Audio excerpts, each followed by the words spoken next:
The Winter's Heart. A short story. Written by Josh Jameson. Charles had been alone for a long time.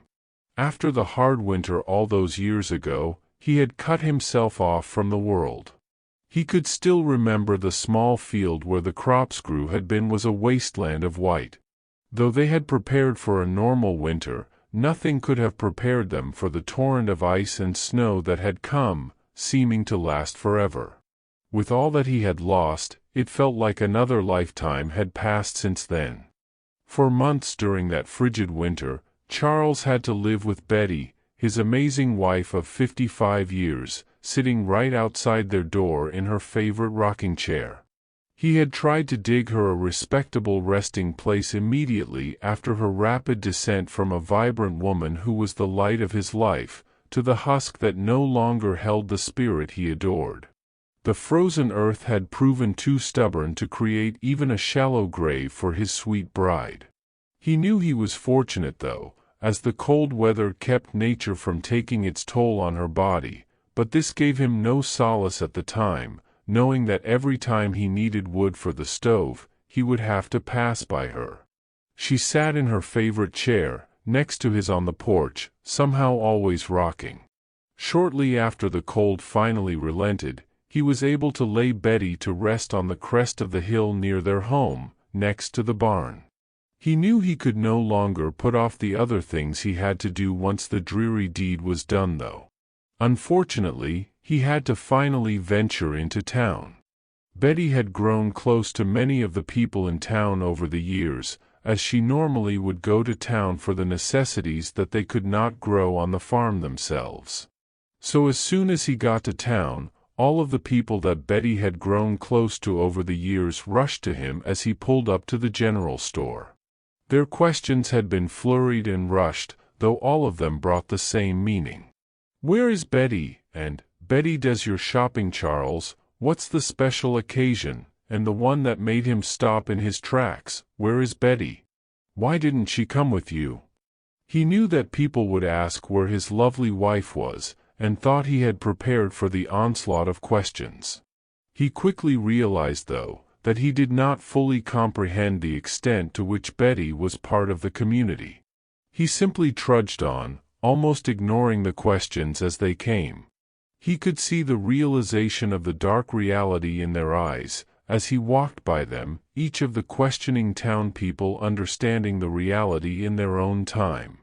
He pushed on, gathered what he had come for and headed home without saying more than a word to anyone. He could tell that the news had already traversed the whole town by the time he climbed into his wagon to head home. It had been the first time he had made that trip alone in decades. The whispers began before he even pulled out of earshot. 10 years had passed since his first trip into town alone. He spent every morning the same way. Crawl out of his side of the bed, feeling his aging body cracking and protesting every morning, with more resistance every day.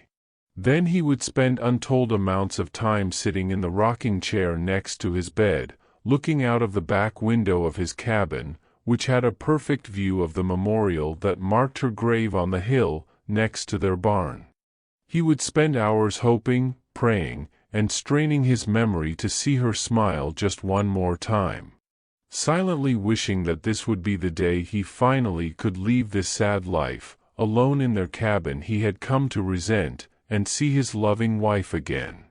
That particular morning, as he sat speaking to his wife, who had been gone from the world for over 10 years, a small light shimmered around the hill and memorial. It shimmered, bounced, and swayed around, dragging his eye away from the memorial he spent his time talking to. He seemed to be mesmerized by this little light. He could not help but track its movement with his eyes.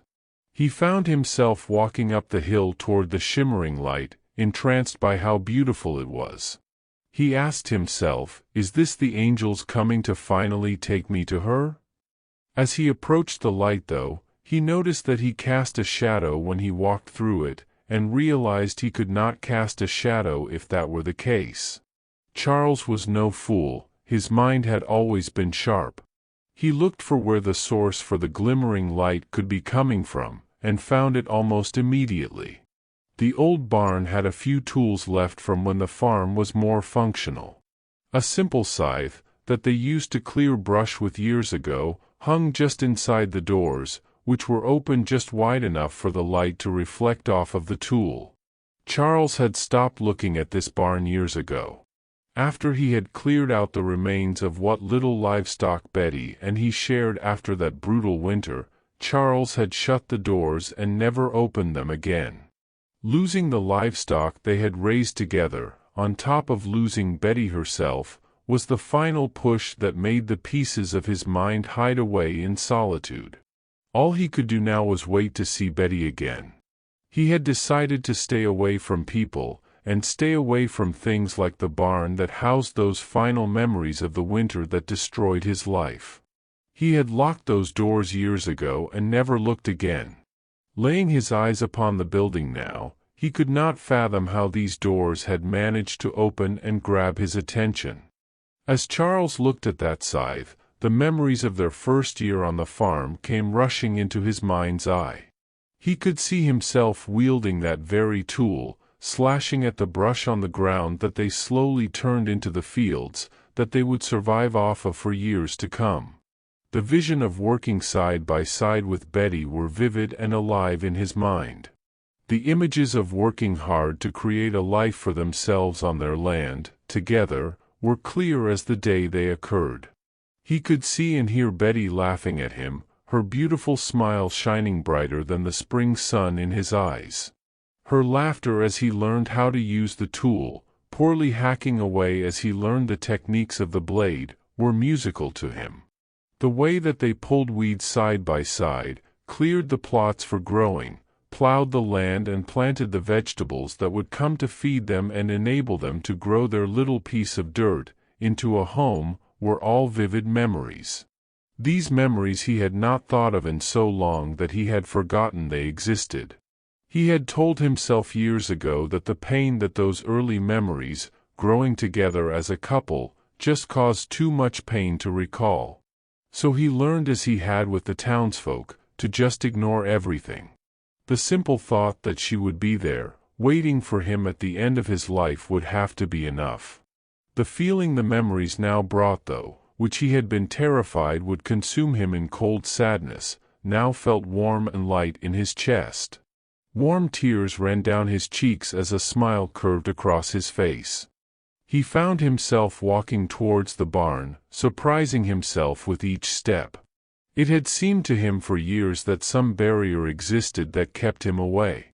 He realized just then that it was fear of the memories, and not some magical barrier, causing him to relive any part of those feelings from 10 years ago and go into the barn. With every step he could discern more detail of the barn doors, as if clearing a fog previously making the memories unrecognizable in his mind. The memories again flooded into his mind's eye, of the day that Betty and he had put the final touches on the barn that had taken them so much time and effort to complete. They had no help, so building the barn had been an experience unlike anything either had been through before. Every log in place, every panel nailed down, was a step towards living their lives together. It was an unspoken pact between them that the barn represented their love and their life together. It was hard, took work and determination, but the care and effort were all worth it, because if they did it right, their love and their barn would stand for all of their lives. The little mark on the door that now caught his attention was a damaged nail. The very last nail used to complete the barn. Betty had been determined to hammer in the very last nail herself, so Charles had helped her through the process. In the end, Betty had smashed the nail in at an angle and left a big gash in the wood. They had decided to leave it just like that, to remind them of everything they had been through and that even the best building, like the best love, was never perfect. Charles felt his chest warming with the memories of his beloved, filling him with long-forgotten feelings of contentment. He at last found himself looking at the row of tools that hung neatly on the wall inside the barn. The scythe, the hoe, and the shovel. His heart skipped a beat, threatening to retreat again. He endured though, emboldened with the memories of their life together fresh in his mind's eye. He stared at the shovel, which the last time he had used was the day he had buried Betty on the hill. Again, the pain threatened to overwhelm him, but other memories began to flood his mind at the thought of her final resting place. When they bought their first tool for the farm together, rushed to the forefront of his mind. That very shovel had been the beginning of their farm. Another memory, the day that they dug their first fence post, neither of them knowing how deep to go, flashed through his mind. He laughed at the memory of the fence falling over time and time again. That shovel was more than a tool, but a conduit of memory for every moment that they had together using it. There were so many memories flooding his mind, that he could not focus on just one. He realized that he had been outside in the cold for a very long time, and decided to go inside to continue on his daily routine. Though as he stepped around the barn door to head back to his home, he then noticed warmth inside of him that he had not felt since he was close to his wife so many years ago. He realized that something was very different outside of the barn. The day had turned to twilight, as the sky was now beautiful shades of orange, pink and yellow. He looked to where he thought the sun should be, and his breath was stolen from his chest. He realized that the warmth he felt was not just a memory of how it was to be with Betty. He realized he felt that warmth so strongly because there, on the hill next to the memorial, was Betty, looking down at him. She was just as beautiful as she had been all those years ago, and not a trace of the illness that had taken her from him was evident on her smiling face. Every fiber of his being felt the draw to her warmth. She was just standing there. Her smile was soft and sweet, the love pouring from her gaze. Their eyes were locked together and her hand was stretched out toward him, beckoning him forward. Charles could feel his old bones grinding as he started to walk toward her, but the warmth in his body grew with every step, as if her smile was warmth itself. The pain slowly faded as he got closer to her smiling form. As he got close to her he reached up, expecting to wake from a happy dream, but when he went to grab her hand, their fingers entwined together. Charles looked into her eyes, and she into his, neither of them saying a word as he stepped up, directly next to her. They turned to look at the sunset together, as if unspoken words between them had guided them to the spectacular sunset at the same instant. Charles was complete again. He felt it in every muscle, every bone, every fiber of his being, was happy again. He allowed all of the feelings and memories to flood into him, and he looked at Betty next to him. He knew everything was right again.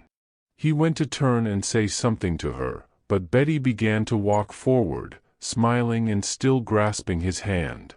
Charles held on without fear as he began to walk beside her, not knowing exactly where they were walking, but he knew it was right.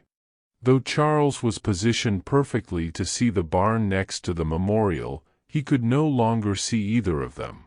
He sat in his chair next to his bed, the view of the hill clear and bright, the memorial and barn in perfect line of sight. Even that perfect view would not allow him to witness the glorious vision of them walking toward the sunset together. His eyes had closed, his tired bones came to rest and the sadness had melted away. His heart had finally warmed from the cold of that winter from all those years ago, just as the final beats of his heart marked the end of his long wait to see his wife. This has been The Winter's Heart by Josh Jameson. If you enjoyed listening to this little view into Charles' existence and his struggles, I encourage you to subscribe to my channel. Then check out the other short stories I have listed. I have many more stories to bring forward, in many different genres, as well as a couple of novels that I am currently looking for representation for. Thank you for listening. Have a great day.